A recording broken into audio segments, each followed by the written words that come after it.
Mesleğimiz çiftçilik yapıyoruz. Mısır ekimi yapıyoruz, mercimek yapıyoruz. Bu seneler yağışlar fazla olduğu için mercimek ekimlerimiz geç başladı.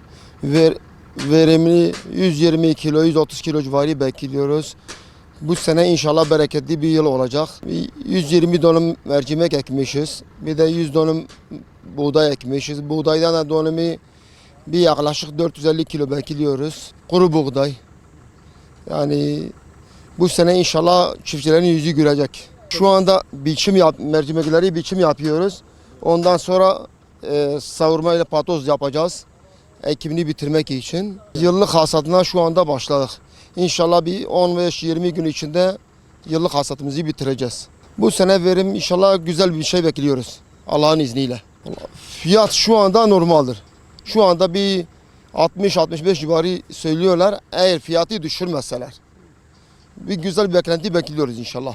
Giderler çoktur. Giderler biz ton başını bir tohum ektik, aldık. Tonu 70 bin liradan tohum aldık. İlaç parasını verdik. İlaçlar çok yüksektir. Bir yakıt desen yakıtlar çok yükselmiş. Yani girdi maliyetiyle işçi maliyeti şu anda bir işçi yevmiyesi 3 bin liradan aşağı çalışmıyor.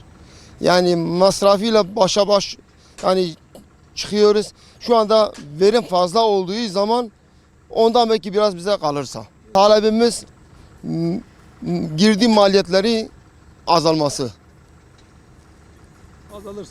Azalırsa inşallah durumlar daha güzel olacak.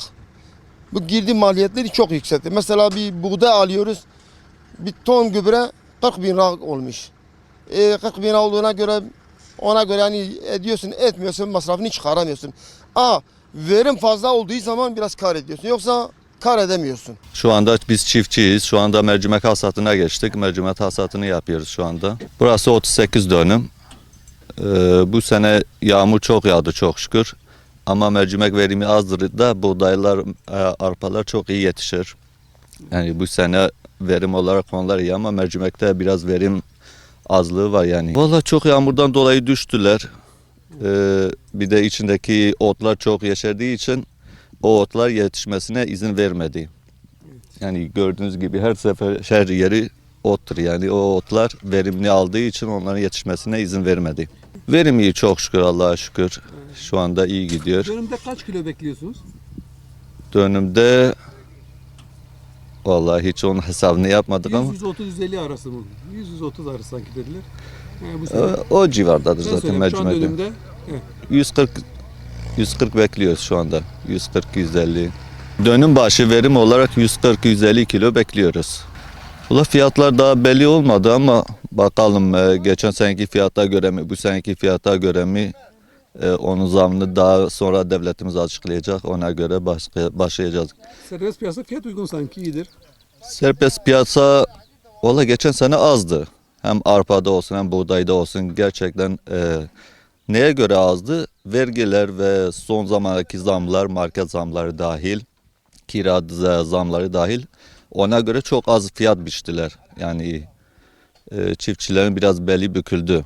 Hem gübre zamlandı hem mazot zamlandı. O yüzden sadece bir zam yaptılar ama geçen sene çok az yaptılar. Bu sene daha iyi bir fiyat bekliyoruz. Gidiler de çok. Giderler çok, gerçekten çok. Yani buraya yapılan ilaçlama olsun, gübre olsun, mazotu olsun. Yani hakikaten çok ve şey gidiyor. Onun için daha uygun bir zam bekliyoruz. Valla çiftçilerin beli bükülüyor artık. Çiftçi hasatları çok azdır artık. Yani bence çiftçilere güzel bir destek çıkartmaları lazım yani.